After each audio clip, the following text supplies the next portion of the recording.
কনফিউশনটা দূর করি।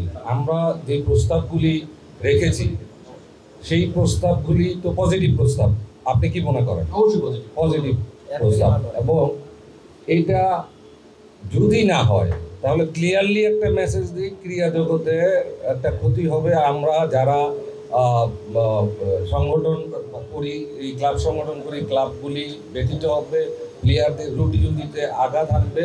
আমরা শেষ পর্যন্ত চেষ্টা করব খেলা চালিয়ে যাওয়ার জন্য। তা যদি না হয় তাহলে আবার আপনাদের কাছে ফিরে যাব ইনশাআল্লাহ। আমাদের রাস্তা, আপনারা ওই জায়গায় আমাদেরকে নিয়ে যাচ্ছেন কেন? আমাদের রাস্তা যদি না থাকে, সব দুয়ার যদি বন্ধ হয়ে যায়, তাহলে আমরা এরকম একটা পরিকল্পনা আমরা করব, এবং এটা বলছি ইয়েস ইয়েস ইয়েস, মানে লিগ বর্জনের। হ্যাঁ।